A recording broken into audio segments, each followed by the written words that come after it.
एक बार आखिरी बार जो भी सीखे वह यह सोचकर सीखे कि उसे एक बार में ही सीखना है। तो आज का क्लासिफिकेशन है प्रेजेंट इंडेफिनिट टेंस, जिसकी बेसिक इन्फॉर्मेशन मैंने इससे पहले की वीडियो में दे दी है। आप सभी से रिक्वेस्ट है, जिन लोगों ने क्लास 1 नहीं देखा है वह ज़रूर देखें, ताकि सेंटेंसेस बनाने में कोई भी प्रॉब्लम ना हो। उसमें मैंने आपको समझाया है कि सेंटेंसेस कैसे बनाते हैं, सेंटेंसेस बनाने का सही तरीका और किस वजह से आप सेंटेंसेस भूल जाते हैं। तो I am Roshni, welcome to my YouTube channel Roshni smart classes पर। तो आज है सेंटेंसेस सीखने का दूसरा दिन।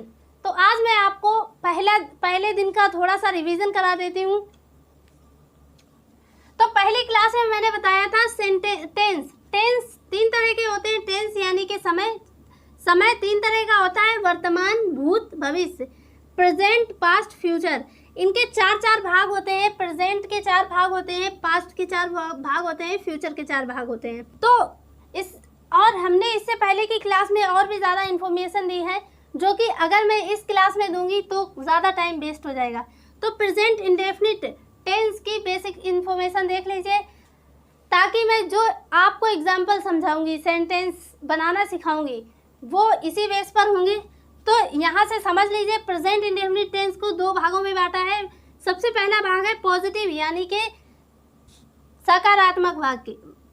जो सिंपल वाक्य होते हैं उनमें कर्ता जो है 2 तरह का होता है। एक वचन का मतलब होता है काम करने वाला एक हो। बहुवचन का मतलब होता है कि जो काम करने वाला है वो 2 हो या 2 से अधिक हो।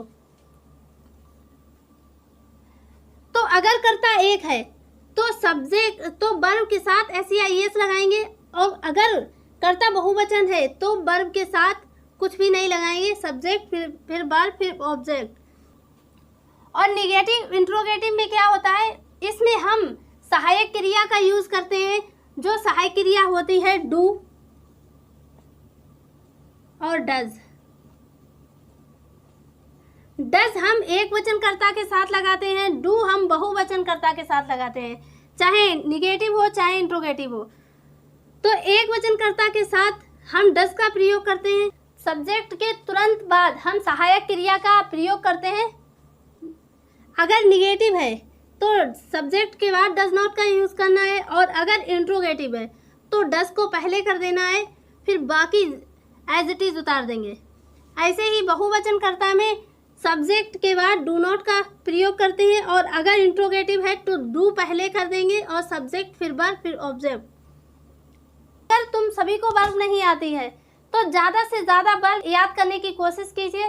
मैं आपको इसके तुरंत बाद मैं आपको वीडियो प्रोवाइड कराऊंगी, ताकि आपको बहुत सारी वर्ब पता चल जाए। उसमें मैं सारी वर्ब लिखाऊंगी, वो वीडियो PDF के नाम पर होगी।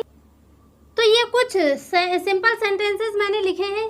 इसमें एक वचन कर्ता बहुवचन कर्ता को आपको पहचानना है। तो एक वचन कर्ता मैंने दिया है, एक वचन कर्ता ही सी इट या किसी का नाम, आई वी यू दे, ये बहुवचन कर्ता होता है। जहाँ पर आई वी यू दे आए समझ लीजिए वो वह बहुवचन कर्ता है, और जहाँ पर एक वचन कर्ता यानी कि ही सी इट हो तो वहाँ पर एक वचन कर्ता है।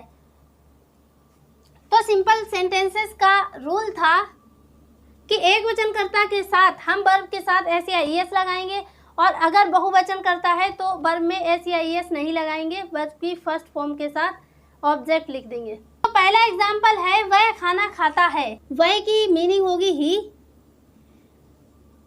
एक वचन कर्ता के साथ वर्ब की फर्स्ट फॉर्म ऑफर में S या ES लगाते हैं। तो खाता है, खाने की होती है ईट, तो ईट में हमें S या ES लगाना है, तो हो गया ईट्स द फूड। दूसरा सेंटेंस है मैं बाजार जाती हूँ। तो मैं बहुवचन है तो ये हो जाएगा मैं की मीनिंग होती है आई एक बहुवचन है, वर्ब की फर्स्ट फॉर्म के साथ S या ES नहीं लगाएंगे। तो जाने की होती है गो टू मार्केट। वे मैदान में खेलते हैं, तो वे की होती है दे बहुवचन है, तो मैदान में खेलते हैं। खेलने की होती है प्ले, मैदान में है तो इन द गार्डन।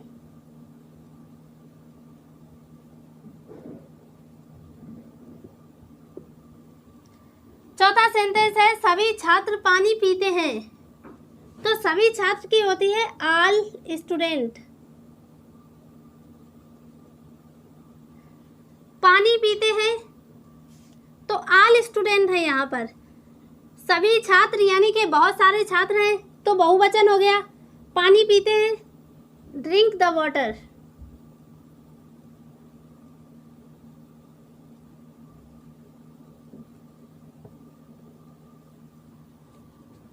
मोहन कक्षा में शोर मचाता है। मोहन एक नाम है, एक वचन है, तो यहाँ पे लिखेंगे मोहन। शोर मचाने की होती है मैक ए नॉइज। तो मोहन एक वचन है इसलिए होगी मैक्स ए नॉइज।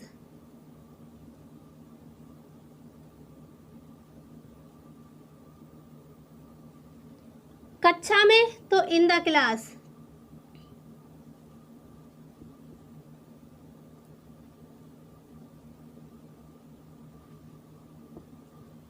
अगर यहाँ पर इन्हीं वाक्यों को निगेटिव कर दिया जाए, जैसे वह खाना खाता है की जगह कर दिया जाए वह खाना नहीं खाता है, तो क्या करना है? तो हमें ही के बाद तुरंत हेल्पिंग वर्ब लिखनी है। हेल्पिंग वर्ब होती है डू या डज।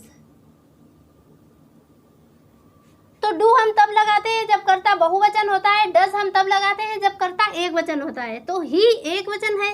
अगर यहाँ पर नहीं है तब हम लिखेंगे ही के बाद डज, क्योंकि कर्ता एक वचन है। फिर वर्ब की फर्स्ट फॉर्म, फिर ऑब्जेक्ट। Does not. यहाँ पर है मैं बाजार जाती हूँ, और अगर लिख दिया जाए मैं बाजार नहीं जाती हूँ तो ये इंट्रोगेटिव हो गया। तो यहाँ पर हमें हेल्पिंग वर्ब की ज़रूरत है। तो आई के साथ हम क्या लगाएंगे? क्योंकि आई बहुवचन है इसलिए हम लगाएंगे do not go to market. वे मैदान में खेलते हैं। वे बहुवचन है इसलिए हम यहाँ पर लगाएंगे मैदान में खेलते हैं, तो यहाँ पे लिख देंगे मैदान में नहीं खेलते हैं। तो ये हो जाएगी they do not play in the garden. सभी छात्र पानी पीते हैं, तो सभी छात्र ऑल स्टूडेंट, तो ये बहुवचन है। बहुवचन में हम SEIS नहीं लगाते हैं। पानी नहीं पीते हैं, अगर इसे नहीं कर दिया जाए तो निगेटिव हो गया। तो ये हो जाएगा डज डू नॉट, क्योंकि बहुवचन है, सब्जेक्ट बहुवचन है इसलिए डू नॉट होगा। मोहन मोहन एक वचन है, तो इस यहाँ पर हमें डज की ज़रूरत पड़ेगी अगर हम निगेटिव सेंटेंस बनाएंगे। जैसे मोहन कक्षा में शोर मचाता है, इसका हम निगेटिव कर देंगे मोहन कक्षा में शोर नहीं मचाता है। तो ये हो जाएगा Mohan does not. Max A noise में हम एस को हटाकर लिख देंगे मैक ए नॉइज। इसी तरह अगर सेंटेंस इंट्रोगेटिव है, यहाँ पर हम लिख दें क्या वह खाना खाता है, नहीं को काट दें, क्या वह खाना खाता है, तो हम इसे बनाएंगे। तो हम जो सहायक क्रिया होती है इंट्रोगेटिव में वो पहले लिख देते हैं, हो जाएगा डज। जो सेंटेंस होता है वो पूरा एज इट इज उतार देंगे, डज, फिर ही, फिर ईट द फूड।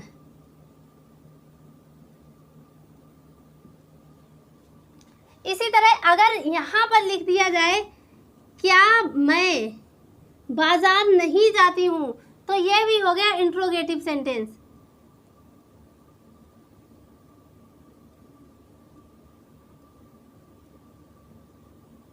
ये भी हो गया इंट्रोगेटिव। तो अगर इंट्रोगेटिव सेंटेंस है तो सबसे पहले हम सहायक क्रिया लाते हैं। तो सहायक क्रिया मैं के हिसाब से आएगी डू, क्योंकि मैं बहुवचन है तो डू हो गया। फिर उसके बाद आएगा आई। अब ये देखना है क्या इसमें नहीं का उपयोग हुआ है, तो ये हो गया नहीं। यहाँ पे आया है नहीं, क्या मैं बाजार नहीं जाती हूँ, तो आई के बाद यानी कि सब्जेक्ट के बाद तुरंत लगाएंगे नॉट, फिर वर्ब की फर्स्ट फॉर्म यानी कि गो टू मार्केट, फिर ऑब्जेक्ट,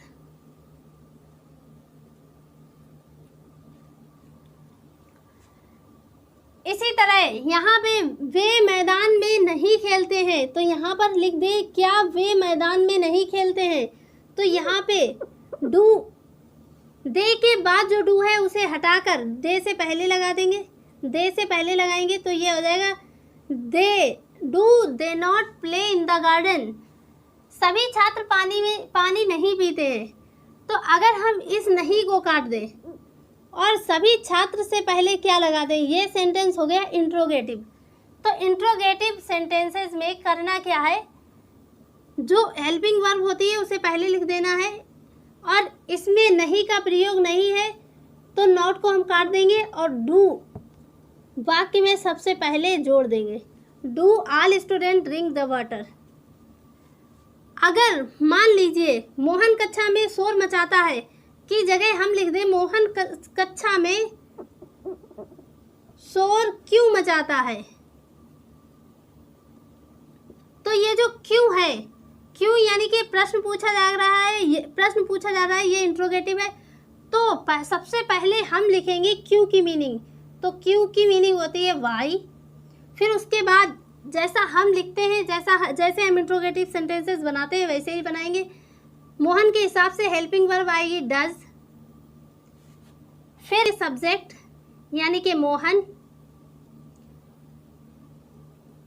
फिर वर्ब,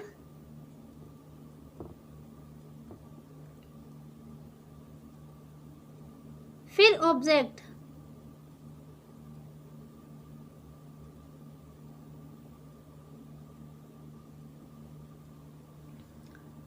जिन लोगों ने हमारे चैनल को सब्सक्राइब नहीं किया है वो सब्सक्राइब कर लें, ताकि अगली वीडियो जब मैं प्रोवाइड करूं, अगली वीडियो जब मैं डालूं तो आपके पास ज़रूर पहुंचे।